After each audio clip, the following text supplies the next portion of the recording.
Buenos días, mis hermanos, un enorme placer estar entre ustedes una vez más. El hermano David Garner dio una exposición magistral acerca de la identidad. Debo confesar que al principio no sabía cómo iba a conectar Romanos 6:11 con el tema de la identidad, pero hablando de identidad, yo siempre he tenido problemas con mi nombre. Yo tuve que reconciliarme con mi nombre cuando llegué a la adolescencia, porque honestamente era un problema y todavía sigue siendo un problema. A veces vamos a una oficina pública y están llamando para dar un documento y yo siempre le digo a mi esposa, vas a ver que cuando llegue a mí se va a enredar. Y así mismo es, desde que yo veo que están fulano Gómez, fulano Rodríguez, y ese soy yo. Y entonces ahí casi siempre pasa lo mismo. Y me ha pasado definitivamente en conferencias, esto que acaba de suceder, me ha pasado muchas veces. Hermanos, es un enorme placer estar entre ustedes en el día de hoy. El tema que voy a tocar no es agradable, pero es importante. Y pienso que la introducción, o mejor dicho, la exposición que acaba de hacer el doctor Garner definitivamente es una excelente introducción para el tema que vamos a estar tocando tanto ahora en la mañana como en la tarde. En la mañana vamos a estar viendo el feminismo en su versión secular. En la tarde vamos a ver el impacto que ha tenido el feminismo y está teniendo el feminismo en la iglesia. Así que esto no es un problema solamente allá afuera, es un problema también aquí adentro. Pero antes vamos a orar y vamos a pedir al Señor su bendición. Padre, queremos darte muchas gracias por lo que acabamos de escuchar. Gracias por recordarnos que nuestra identidad depende de nuestra unión con Cristo. Gracias por recordarnos estas hermosas verdades del Evangelio. Y ahora, Señor, tú conoces con cuánta debilidad hemos venido a este lugar en la mañana de hoy.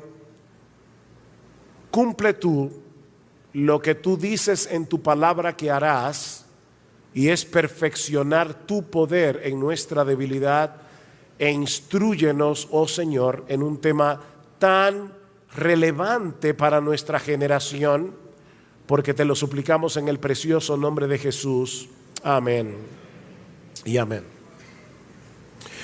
Leí recientemente un incidente relacionado con el Kaiser Wilhelm II, que fue el último emperador de Alemania, un gobernante muy ambicioso, muy agresivo, al que se le responsabiliza en parte de haber causado la Primera Guerra Mundial. Resulta que en 1889, cuando Wilhelm tenía apenas un año gobernando, Buffalo Bill y Annie Oakley participaron en un espectáculo del viejo oeste en la ciudad de Berlín. En un momento dado, Annie Oakley, no sé cuántos de ustedes han oído hablar de Annie Oakley, por cierto, estoy viendo a Annie, a veces le decía así, no sé si te acuerdas, pero resulta que Annie Oakley pidió un voluntario para dispararle a las cenizas de su cigarro con una Colt 45. Obviamente era una broma, porque en todos los espectáculos que ellos daban nunca aparecía un voluntario. Y siempre entonces el esposo de Annie Oakley se ofrecía y ella disparaba, excepto ese día. Cuando ella pidió un voluntario, resulta que el que se ofreció fue nada más y nada menos que el Kaiser Wilhelm II. Como ustedes se pueden imaginar, Annie Oakley se puso muy nerviosa, sobre todo porque a ella le gustaba tomar whisky y la noche anterior se había pasado un poco de tragos, pero ya no podía echarse atrás, así que levantó su pistola, apuntó, disparó y dio en el blanco. El Kaiser salió ileso.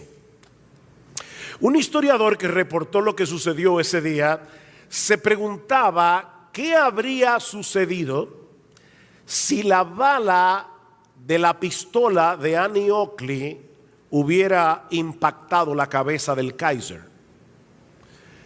Este historiador dice, tal vez se hubiera evitado la Primera Guerra Mundial. De hecho, después del inicio de la guerra, Annie Oakley le mandó una carta al Kaiser preguntándole si podía dispararle otra vez.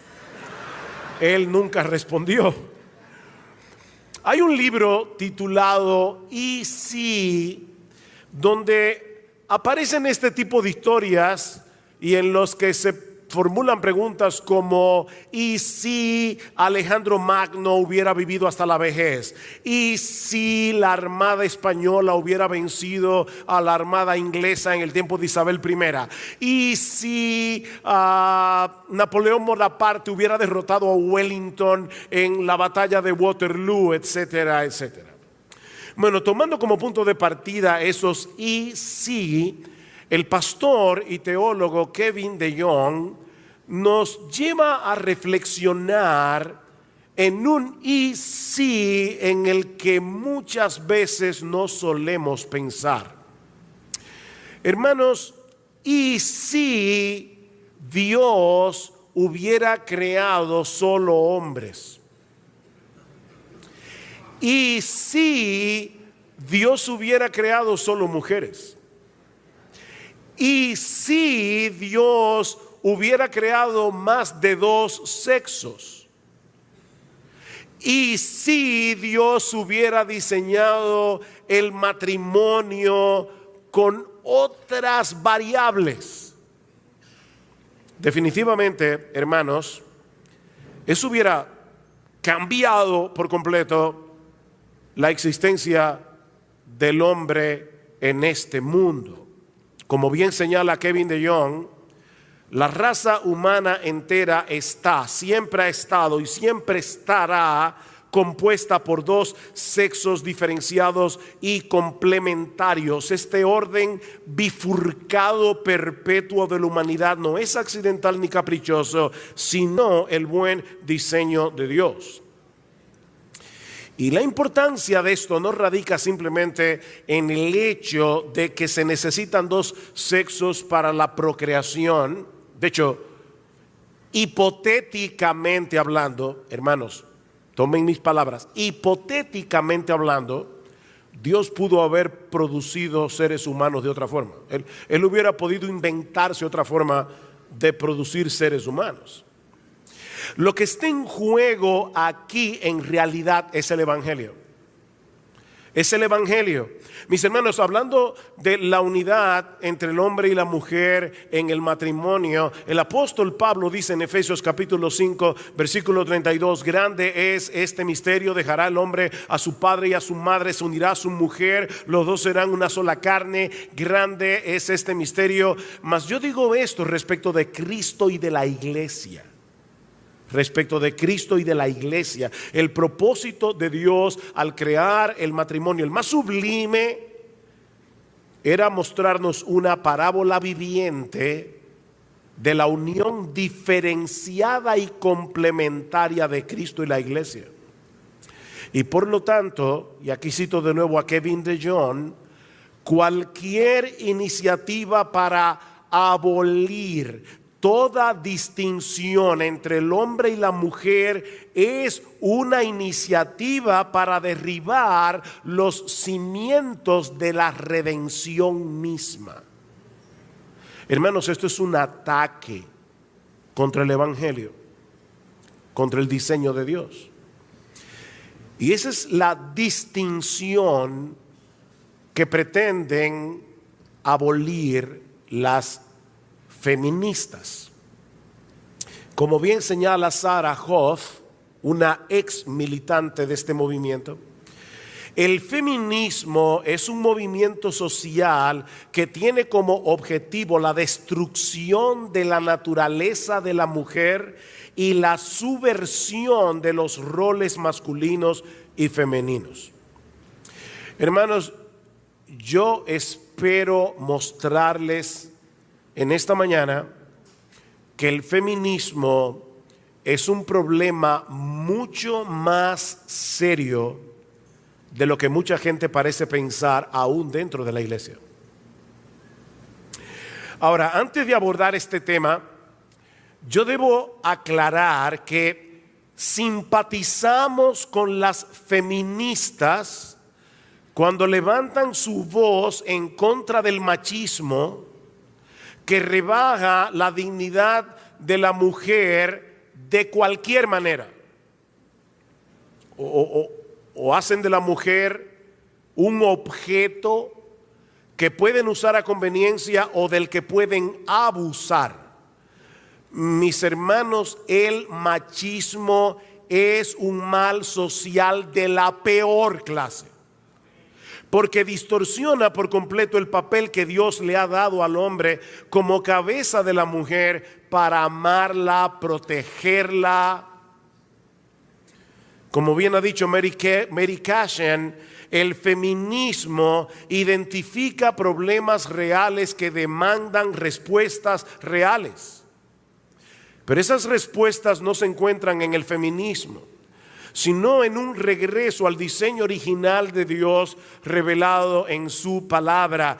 Pretendiendo corregir un mal, las feministas han creado otro mucho peor. El remedio ha sido más dañino que la enfermedad. Ahora, ¿cómo surge el feminismo? ¿Cuáles son sus postulados esenciales? Y debo aquí hacer otra aclaración. Hermanos, yo voy a estar citando un montón de nombres.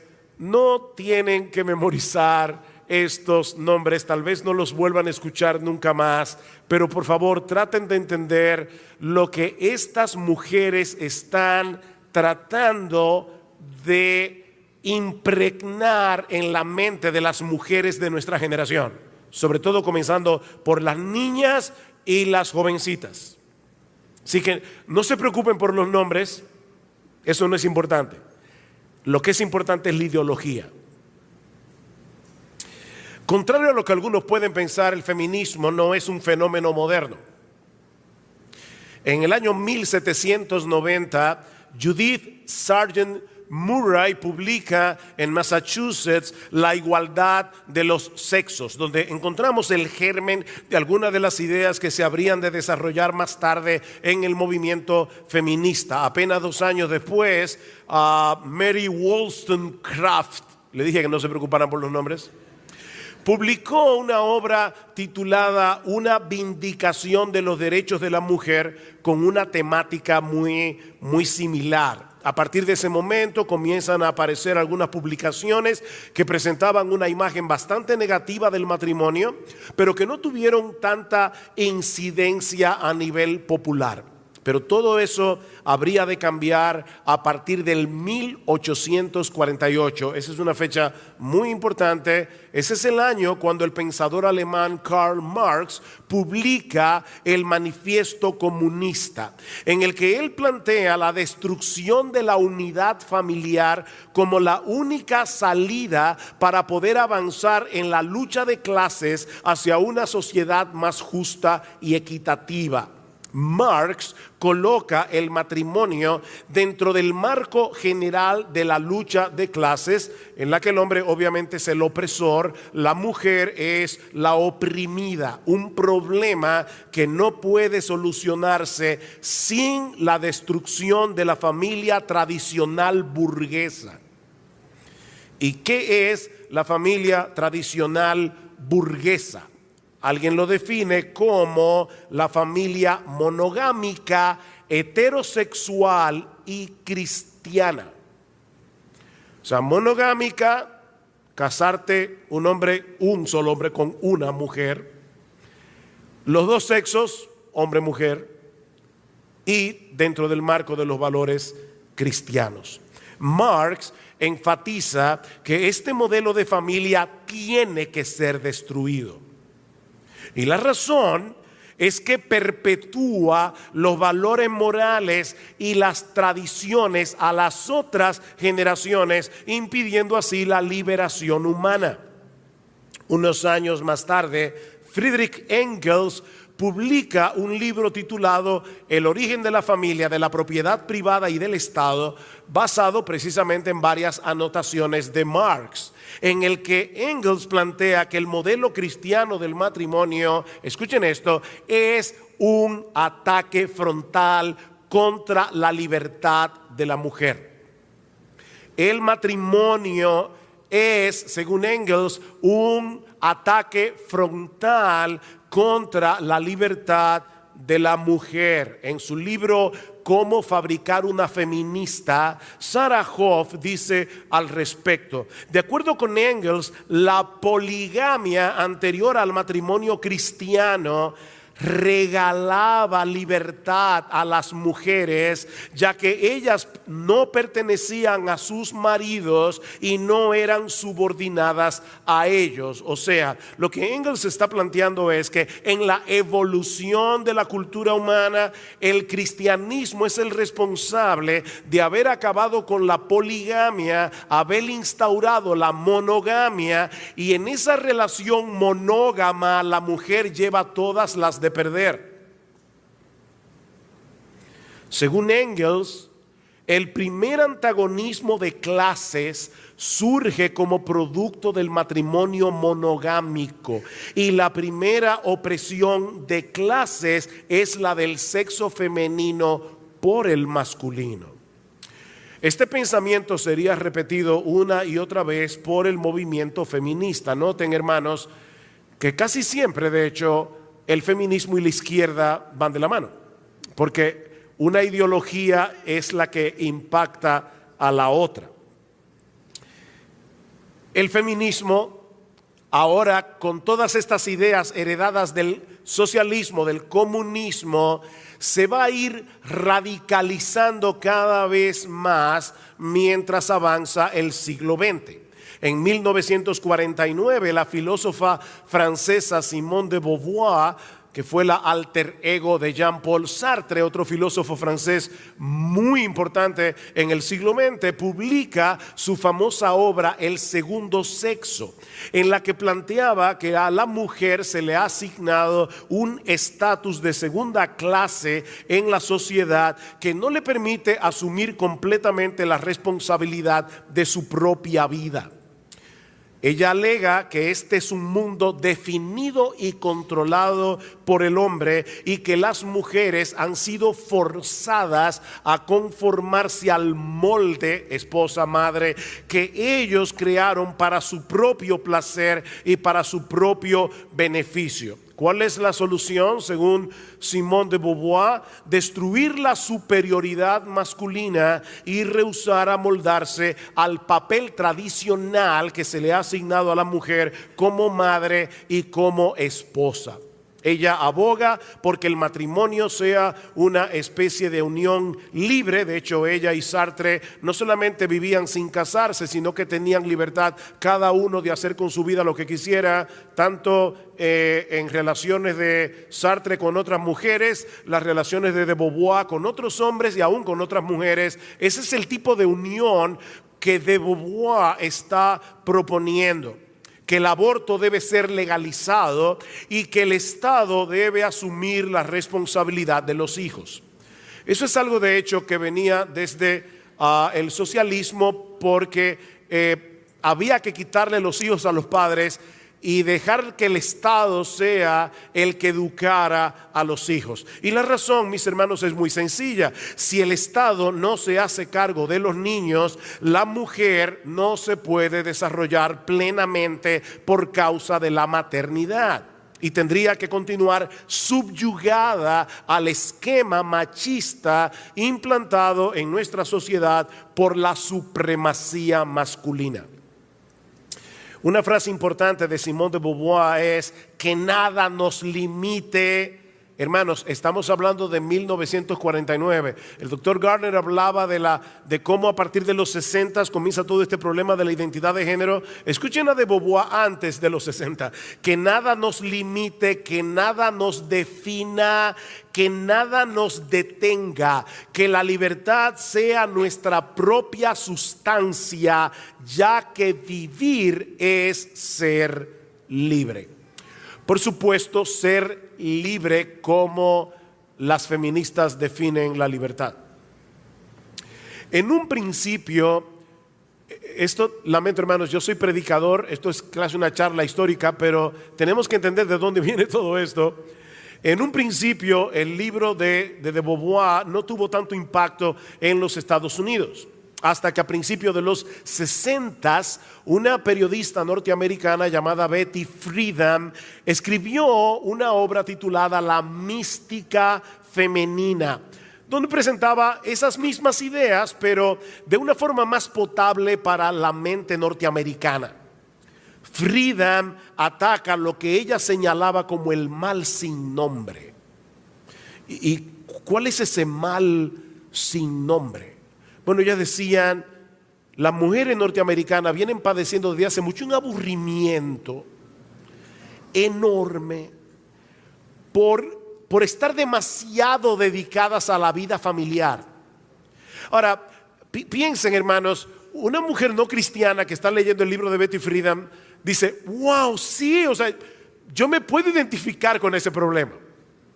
Yo estoy hastiada, aburrida. Bueno, ella está diciendo, este es el mal sin nombre, porque la mujer esclavizada por la maternidad no puede dedicarse a desarrollar sus potenciales como ser humano. De hecho, Friedan llega al punto de comparar a las mujeres que se limitan a ser amas de casa como los millones de seres humanos que marchaban hacia la muerte en los campos de concentración nazi. O sea, ella dice, una mujer que está limitada de esa forma son como esos judíos que caminaban hacia la muerte en los campos de concentración, porque es una muerte, la de la mujer, lenta, una muerte lenta de la mente y del espíritu. Estas dos obras alcanzaron mucha popularidad en los Estados Unidos y desataron toda una revolución cuyo centro de ataque era el matrimonio, la familia, la maternidad, la distinción entre el hombre y la mujer y la moral cristiana. Kate Millett, una de las escritoras feministas más importantes del siglo XX y principios del siglo XXI, llegaría a decir que se requiere de una revolución sexual que haga desaparecer los tabúes impuestos por el matrimonio heterosexual monogámico, abogando a favor de la homosexualidad, las relaciones sexuales entre adolescentes y fuera del matrimonio. Otras feministas no solamente abogan por la abolición del matrimonio como el único camino para la liberación de la mujer, sino que también promueven el odio a los hombres, ya que bajo el patriarcado toda mujer es una víctima, como afirmaba Andrea Dworkin. De hecho, una feminista llega al punto de decir que toda madre debe ver a su hijo varón como un abusador en potencia. De paso, esta palabra patriarcado que yo acabo de mencionar, en el patriarcado toda mujer es una víctima, es una palabra importante en la literatura feminista, así que déjenme definirla. Proviene de la conjunción de dos palabras griegas, pater y archei, o sea, pater, padre, archei, gobierno o dominio. Literalmente lo que significa es el gobierno del padre. Pero las feministas usan la palabra patriarcado para describir el dominio opresivo que el hombre ejerce sobre la mujer, destruyendo su autonomía. Otra feminista llamada Robin Morgan dijo en una entrevista que el odio a los hombres es un acto político honorable y viable, ya que los oprimidos tienen derecho al odio de clase contra la clase que los oprime. O sea, el odio a los hombres es un sentimiento honorable. Es por eso que muchas ideólogas feministas plantean el lesbianismo como la única forma de liberación del patriarcado que mantiene a las mujeres oprimidas como la clase más débil. Ahora, llegado a este punto, yo sé que ustedes deben estar diciendo, wow. Por lo tanto, déjenme hacer una aclaración que es justa. No todas las mujeres que se identifican como feministas odian a los hombres. Ni todas son lesbianas. Y esto por muchas razones. En primer lugar, todos los cambios culturales que se dan en la historia se dan muy lentamente. Pero en segundo lugar, y esta es la parte para mí más triste de todo esto, muchas jóvenes que se identifican como feministas han leído casi nada o nada de lo que estas mujeres proponen. De hecho, yo no quiero hacerlo aquí ahora, pero si yo le preguntara a ustedes cuántos de ustedes han escuchado antes hablar de Simone de Beauvoir, probablemente pocos levanten la mano. Sin embargo, yo creo que Simone de Beauvoir tiene hoy más seguidoras que nunca han escuchado su nombre, que lo que ella tuvo en la década de los 40, 1940 y pico, casi 50. No saben lo que está detrás. Cuando una jovencita escucha hablar de mujeres oprimidas, de mujeres golpeadas, cosas que son reales. Yo les decía al principio, hermanos, nosotros también debemos protestar contra eso. Ninguna mujer debe ser abusada de ninguna manera.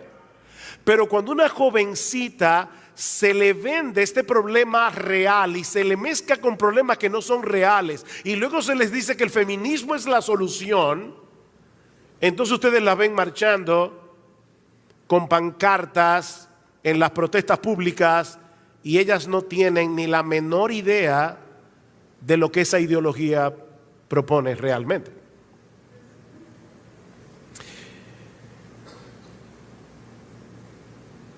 El feminismo toma problemas reales, la violencia contra la mujer, hombres abusadores, y los conectan con problemas irreales.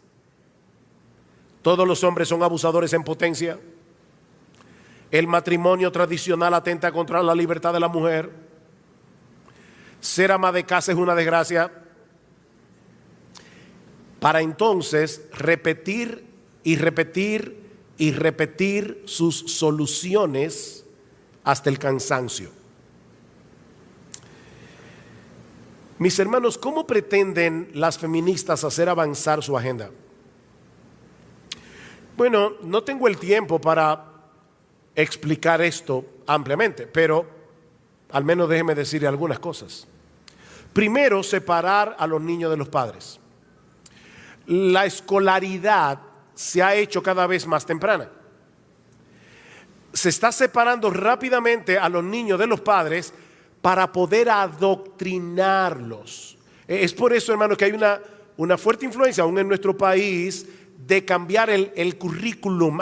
Hay que ideologizar con la ideología de género el currículum, porque se quiere sacar a los niños de la casa bien temprano para poder inculcarles estas ideas cuando sus mentes todavía están maleables y frescas. A través de la repetición de los postulados feministas y a través del uso del lenguaje. La misma ideología que ha usado a la izquierda desde siempre. Es por eso que la socióloga feminista Judith Butler decía en un capítulo, un capítulo completo de su libro Problema de Género al tema del lenguaje. Judith Butler dedica un capítulo entero de su libro El Problema de Género al tema del lenguaje. Porque según ella, como dice Sarah Hoff, el lenguaje llega a ser un instrumento del control del comportamiento humano y de las normas sociales, además, oigan esto, de ser capaz de modelar la realidad. A través del uso del lenguaje nos están manipulando, porque están redefiniendo los términos. Hermano, déjenme hacerles una pregunta. ¿Cómo los niños aprenden a hablar? Enseñándoles gramática. ¿Ustedes creen que una mamá le dice a su niño de 2 años que está llorando por leche: te voy a buscar el biberón? Que por cierto viene de la palabra latina bebere, que significa beber. No, ella no tiene que darle una clase de gramática. Cada vez que el niño llora y ella le dice: no te preocupes, mi amor, que te voy a buscar el biberón, el biberón, el biberón, él aprende que eso de donde viene la leche es el biberón. Bueno, mis hermanos, eso es exactamente lo que están haciendo las feministas. Repite las mismas mentiras hasta que te las creas. Y de hecho, mis hermanos y hermanas sobre todo, yo no las conozco, conozco a algunas de ustedes, pero no conozco a la mayoría de las mujeres que están aquí. Pero yo quiero que tú te preguntes allí donde estás, si a pesar de que tú eres cristiana y miembro de una iglesia y escuchas predicar la palabra, si no es verdad que a través de todas las redes sociales, a través de todo lo que pasa alrededor, tú no estás siendo convencida de alguna de estas cosas. La mujer tiene que ser independiente, no puede estar dependiendo de un hombre, porque eso es opresión del patriarcado. Tal vez no con ese lenguaje. Estaba viendo en estos días un meme que tal vez ustedes lo han visto porque se ha hecho muy famoso, de una mujer que está sentada en un restaurante y se le acerca a un chico y le dice: excúsame, ¿tú estás sola? Y ella le dice: estoy sola porque quiero, porque yo no dependo de ningún hombre, a mí nadie tiene que pagarme la cena. Y le da todo un discurso y al final le dice: gracias, yo simplemente quería que me diera la otra silla. O sea, pero es esa la... decía Sigmund Freud, por cierto, que muchas veces detrás de los chistes hay verdades que no se atreven a decir directamente porque serían desagradables, pero detrás de ese chiste hay una verdad, hay una realidad. Yo estoy sola porque quiero, porque yo no necesito a un hombre. Y eso te lo están metiendo por ojo, boca y nariz, a través de todas las series, de la película, de todas las cosas. Bien, mis hermanos, yo espero haber podido dar un esbozo del origen del feminismo y de lo que el feminismo propone. ¿Qué hacemos ahora? Hermanos, ¿cómo responder de una forma apropiada a los postulados del movimiento feminista, sobre todo en la acusación que levantan contra los roles del hombre y la mujer tal como lo define la Escritura? Bueno, en primer lugar, volviendo al pasaje del Génesis que el doctor Garner citó en la hora anterior, Génesis capítulo 1, versículo 26 al 28, vemos que la Biblia enseña claramente que tanto el hombre como la mujer fueron creados a la imagen de Dios. Hagamos al hombre conforme a nuestra imagen, conforme a nuestra semejanza. Y por lo tanto, tanto el hombre como la mujer comparten la misma dignidad, el mismo valor, la misma humanidad. Mis hermanos, en ninguna parte de las Escrituras se presenta al hombre como un ser superior, ni en inteligencia, ni en espiritualidad. Hombres, machos, maridos, masculinos, óiganme, en ninguna parte de la Escritura se le manda al hombre someter a su mujer. Al hombre se le manda en Efesios capítulo 5 versículo 25 amarla. Maridos, amad a vuestras mujeres, así como Cristo amó a la iglesia y se entregó a sí mismo por ella para santificarla, habiéndola purificado por el lavamiento del agua por la palabra. Eso es lo que se le manda al hombre. Es a la mujer que se le da la orden divina de someterse. Es un acto voluntario de un ser digno que se está sometiendo a la autoridad del hombre porque Dios se lo mandó. Así que, maridos, ustedes no tienen que someter a sus esposas. Ese no es tu trabajo. Tu función es amarla, como Cristo amó a la iglesia. Pablo dice en Gálatas capítulo 3 versículo 28 que en lo que respecta a la salvación y al estatus del creyente en el reino de Dios, no hay judío ni griego, no hay esclavo ni libre, no hay varón ni mujer, porque todos vosotros sois uno en Cristo. Y Pablo no está aquí eliminando toda distinción entre el hombre y la mujer, lo veremos en la segunda hora, pero él está diciendo todos tenemos el mismo estatus legal en la presencia de Dios porque hemos sido justificados por el mismo Cristo. Pero Dios creó al hombre como hombre y a la mujer como mujer, dos sexos diferenciados que se complementan entre sí. Noten, hermanos, que esa es la única marca de identidad que se resalta en el texto bíblico para diferenciar a uno del otro. Varón y hembra los creó. Ahí no se habla de su estatura, ahí no se habla de su inteligencia, ahí no se habla de sus dones. Se habla de su sexo, varón y hembra. Como vimos en la hora anterior, tratar de definir a los seres humanos como a cada cual se le antoje es una distorsión de la realidad que produce un serio y profundo problema de identidad.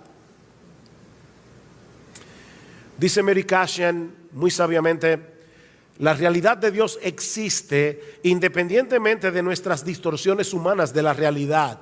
El patrón de Dios existe aun si no hubiese ningún hombre o mujer sobre la faz de la tierra que alguna vez lo reconozca o viva de acuerdo a él. Más aún, Dios no nos dejó a expensas de nuestra propia ceguera para buscar a tientas la respuesta de nuestra existencia. Él se ha revelado a sí mismo. Y es tan sencillo como esto, mis hermanos. Aquí está la verdad verdadera de Dios, como decía Francis Schaeffer. Esta es la verdad verdadera. Sea Dios veraz y todo hombre mentiroso. Todo lo que contradiga a este libro es mentira.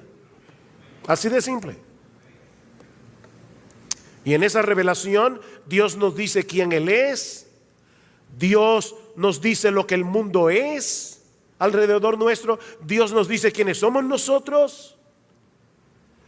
Lo que pensemos de Dios no cambia ni un ápice lo que Él realmente es. Y lo que pensemos de nosotros tampoco. Tampoco. Tú eres lo que tú eres. Tú eres lo que tú eres. Y una de esas verdades fundamentales es que Dios creó al hombre a su imagen, a imagen de Dios lo creó, varón y hembra los creó. En segundo lugar, los argumentos que el movimiento feminista nos provee para probar su tesis del patriarcado, la opresión del hombre contra la mujer, no prueban absolutamente nada en cuanto a la verdadera esencia de la mujer y el papel que debe desempeñar en el mundo. Yo no tengo tiempo para ver cada uno de estos argumentos uno por uno, pero casi todos giran en torno al tema de la anatomía de la mujer y de la anatomía del hombre. Por ejemplo, algunas feministas dicen que los hombres han sobredimensionado la maternidad solo por el hecho de que las mujeres son las únicas que pueden procrear y amamantar, pero todo esto para poder tener control sobre ellas. O sea, estamos usando la anatomía para subyugar a la mujer. Otras dicen que debido a que los hombres son más fuertes normalmente, los hombres han usado la fortaleza física como un arma para intimidar a la mujer y mantenerla bajo control. Pero mis hermanos, el hecho de que muchos hombres en su pecado maltraten a sus mujeres no elimina la realidad de que existen diferencias anatómicas entre uno y otro, y que Dios estableció esas diferencias con un propósito. Es como el caso de los niños. Los niños son los seres vivos que dependen por más tiempo de sus padres. Una yegua pare un caballito, ¿cómo se le dice eso? Un potrico. Y ese potrico al rato ya comienza a caminar y se hace independiente. Pero la verdad es que los hijos dependen por mucho tiempo de los padres. Dios lo hizo así. Ahora bien, existen adultos que toman ventaja de esa dependencia para abusar de niños. Sí, tristemente sí. Pero eso no elimina el hecho de la dependencia ni el propósito divino detrás del hecho. Argumentar que los niños no deben someterse a sus padres, y eso es lo que está pasando hoy. Un niño de 4 o 5 años dice: yo quiero cambiar de sexo, y los padres no se pueden meter. En algunos países, obviamente. Argumentar que los niños no deben someterse a sus padres porque ese sometimiento se debe a la dependencia del niño es partir de una realidad para llegar a conclusiones que no se derivan necesariamente de esa realidad. Los niños dependen de sus padres y deben someterse a la autoridad de sus padres, pero porque ese es el diseño de Dios.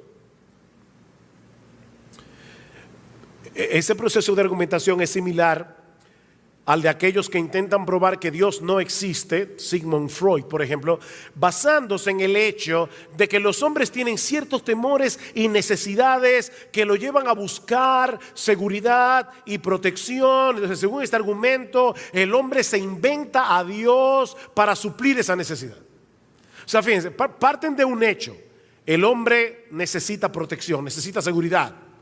Entonces, de ahí, conclusión, el hombre se inventa a Dios para suplir esa necesidad. Pero hermanos, el hecho de que los hombres experimentemos temores y necesidades no prueba que no existe Dios. Ven, es un argumento engañoso. El hombre tiene una necesidad de Dios que es real, pero no es la necesidad que crea a Dios. Es Dios que nos crea con esa necesidad. ¿Ven el punto? De la misma manera, el hecho de que existan diferencias anatómicas entre el hombre y la mujer es parte del diseño de Dios, que nos creó varones y hembras con un propósito. En tercer lugar, el feminismo plantea una estructura social que termina destruyendo la sociedad misma. Imagínense un mundo poblado solo por feministas. ¿Qué pasaría? Mis hermanos, hay algunas personas que dicen: bueno, pero ese es el feminismo radical. Hermanos, no existe el feminismo radical y el no radical. El feminismo es radical. Es como decía alguien, es como decir: hay un aborto que es radical y otro que no lo es. No, todos los abortos son radicales. Todos los asesinatos son radicales. Todo feminismo es radical. No compren esa diferencia, porque no es verdad. Las enseñanzas del feminismo tienen implicaciones muy serias en cuanto a la familia, en cuanto al orden de la sociedad en general. Y en vez de liberar a la mujer, no solo han desvirtuado la verdadera naturaleza de la feminidad, sino que también han sometido a las mujeres a una tremenda presión. Yo recuerdo hace unos años, fuimos mi esposo y yo a España, y me sorprendió ver en una revista secular que el artículo de portada era: nos han engañado. Y era una mujer diciendo: a mí me vendieron la idea de que si yo me iba a la calle a trabajar y me hacía profesional y dejaba de ser ama de casa, iba a estar más liberada, pero ahora estoy más oprimida, porque ahora tengo más trabajo de la cuenta. Nos han engañado. Las mujeres hoy día se ven atrapadas entre su vocación como esposas y madres y las demandas de una sociedad que solo les asigna valor en función de su utilidad laboral. Como dice Sarah Hoff, el feminismo no liberó a la mujer, pero la ha hecho esclava de sus propias ambiciones. Dividida entre su orgullo y su naturaleza, está más cercana de la enfermedad que del empoderamiento. Y eso lo dice una mujer que fue una de las principales feministas de Brasil y que salió de ese movimiento.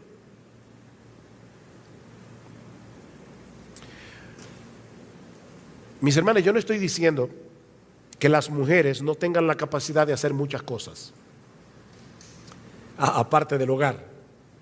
La mujer de Proverbios 31 es una mujer muy capaz. Lo que estoy diciendo es que la valía de una mujer no debe ser evaluada en función de sus éxitos profesionales a expensas de su honrosa vocación de esposas y madres. Como de paso, el hombre tampoco. La valía del hombre no depende del éxito profesional, depende de otras cosas. En cuarto y último lugar, ¿a qué hora debo acabar? ¿En 10 minutos? No, yo aprendí a donde voy a predicar el tiempo que me den. Una vez en Miami le pregunté a un pastor: pastor, ¿qué tiempo tengo? Y él me dijo: esto es real, dice, predica todo lo que tú quieras. Ahora nosotros a las 9 nos vamos. Entonces, yo no quiero que me dejen solo aquí, pero bueno. En cuarto y último lugar, contrario al argumento del feminismo, en vez de oprimir a la mujer, es el cristianismo el que realmente ha liberado a la mujer. Mis hermanos, ¿cuál era la condición de la mujer cuando se escribió el Nuevo Testamento? Solo hay que estudiar la historia. Porque ahora la feminista dice: tenemos que volver otra vez a la era pagana, cuando el cristianismo todavía no nos había oprimido con toda esa moral. En el mundo grecorromano era casi imposible que un hombre tuviera compañerismo con una mujer, porque se la consideraba un ser inferior. De hecho, Platón decía que si un hombre era cobarde en esta vida, estaba condenado a reencarnar en la otra como mujer. En el Imperio Romano las mujeres tenían una condición similar a la de los esclavos. De hecho, es interesante notar que el estatus legal de la mujer en el Imperio Romano se describía con la palabra latina imbecilitas, de donde viene la palabra imbécil. Y aunque algunas personas en el mundo grecorromano propugnaron por un trato más humano para la mujer, la opresión era generalizada. Incluso muchas ni siquiera alcanzaban la edad adulta porque sus padres la mataban al nacer, porque era mejor tener un varón que tener una niña. Y fue en ese contexto, hermanos, fue en ese contexto en el que los apóstoles escribieron bajo la inspiración del Espíritu Santo textos como Gálatas 3:28, en Cristo ya no hay judío ni griego, esclavo ni libre, varón ni mujer, sino que todos sois uno en Cristo. Imagínense a una persona del siglo primero escuchando a Pablo decir: maridos, amad a vuestras mujeres así como Cristo amó a la iglesia y se entregó a sí mismo por ella. El que ama a su mujer, a sí mismo se ama, porque nadie aborreció jamás a su propia carne, sino que la sustenta y la cuida, como también Cristo a la iglesia. Imagínense a un creyente del siglo primero que vive en esa cultura escuchando eso. Eso es revolucionario. O en Efesios capítulo 6 versículo 4: padres, no exasperéis a vuestros hijos, sino criadlos en la disciplina y amonestación del Señor. O al apóstol Pedro en primera de Pedro capítulo 3 versículo 7: y vosotros maridos igualmente vivid con ellas sabiamente, dando honor a la mujer como a vaso más frágil y como a coherederas de la gracia de la vida, para que vuestras oraciones no tengan estorbo. ¿Cómo ustedes creen que esas personas escuchaban esos textos del Nuevo Testamento?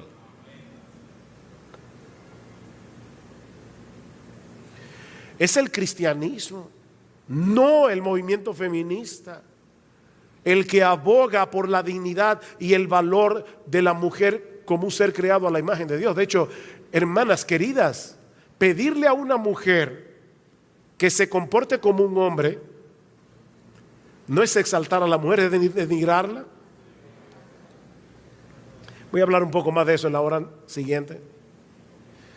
Es por eso que en aquellos lugares donde no ha habido una influencia determinante del evangelio, las mujeres siguen siendo oprimidas. En la India, por ejemplo, no solo era común el infanticidio de niñas, sino que las viudas las inmolaban vivas junto con el cadáver de sus esposos. El satí, práctica que fue eliminada legalmente por la influencia de William Carey, el misionero, que veía eso como la barbaridad que es.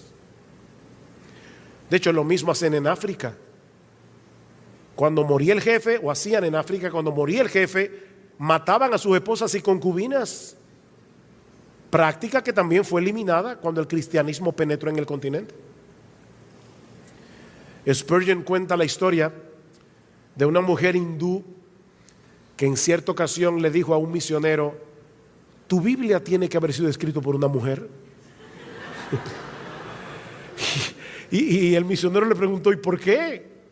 Y dice: porque dice tantas cosas amables acerca de las mujeres. Nuestros maestros nunca se refieren a nosotras que no sea de una manera despectiva.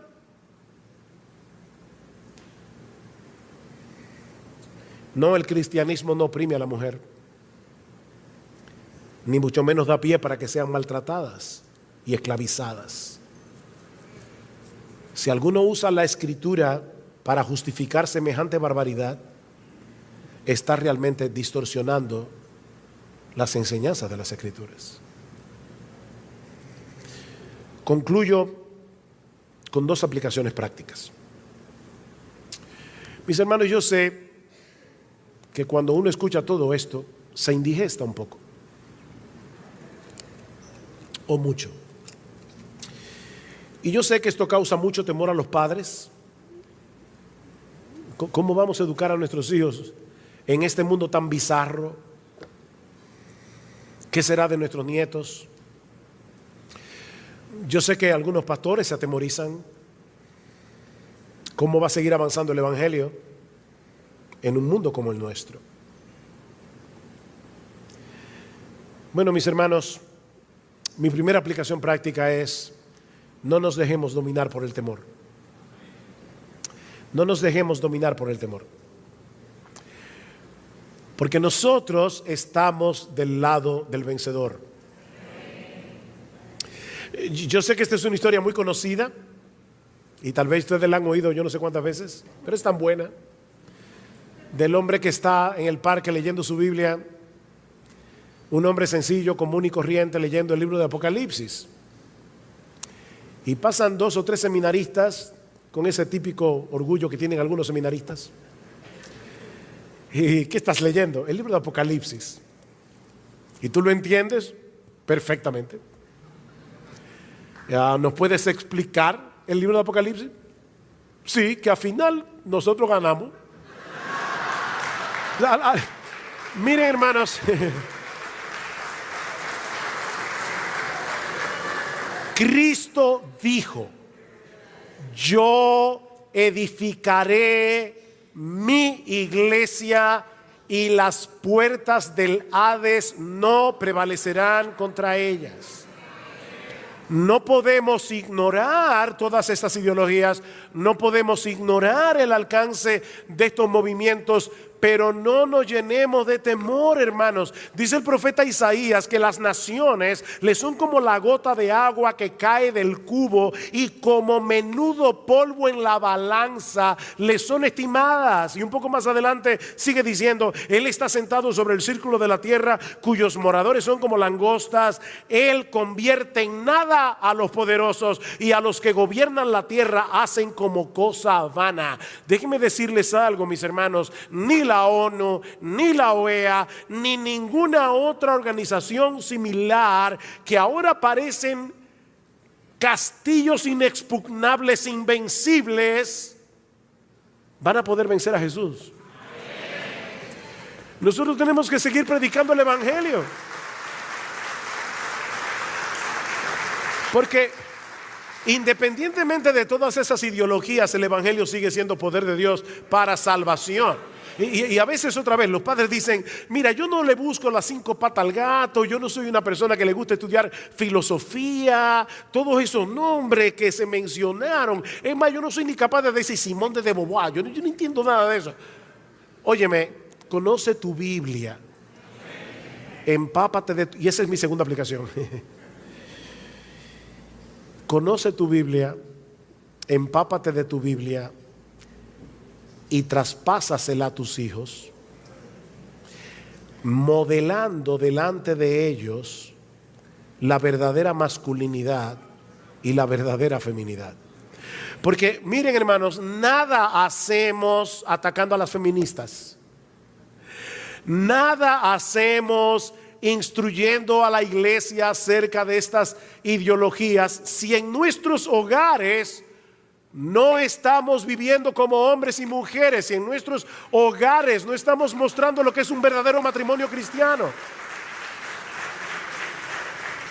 Criemos a nuestros hijos de tal manera que las verdades que ellos están escuchando de las escrituras el domingo en la iglesia, en los días de semana, en el devocional familiar, y lo que ellos ven en casa, el amor de papi, cuidando de mami con ternura, guiándola con la palabra de Dios. Cuando una feminista se le acerque y le diga que hay que odiar a los hombres porque son unos abusadores y unos opresores, probablemente nuestras hijas le van a decir: mira, yo no sé cuáles son los hombres que tú has conocido en tu vida, pero mi papá no es así. Empapémonos de la verdad verdadera de Dios revelada en su palabra. Modelemos la verdad verdadera de Dios revelada en su palabra, en dependencia del Espíritu Santo, porque ni tú ni yo podemos en nuestras propias fuerzas. Y entonces, y solo entonces, nosotros vamos a poder seguir siendo sal y luz allá afuera, en este mundo que parece de verdad que se ha vuelto loco. Bueno, seamos nosotros cuerdos y sigamos creyendo en la verdad de Dios revelada en su palabra. Vamos a orar. Padre, nosotros queremos darte gracias, oh Señor, por habernos permitido en esta hora hablar de un tema tan importante. Ayúdanos, Señor, perdónanos, porque debemos reconocer que muchas veces no nos hemos comportado varonilmente, o mujeres que no necesariamente han abrazado con gozo la gloria de la feminidad bíblica. Perdónanos y ayúdanos, oh Señor, no solamente a seguir proclamando la verdad con valentía. Ayúdanos a seguir siendo transformados por medio de tu palabra, de gloria en gloria, a la semejanza de Jesús por el poder de tu Santo Espíritu. En su nombre, Señor, te rogamos, por favor, ayúdanos, socórrenos, bendícenos. Amén y amén.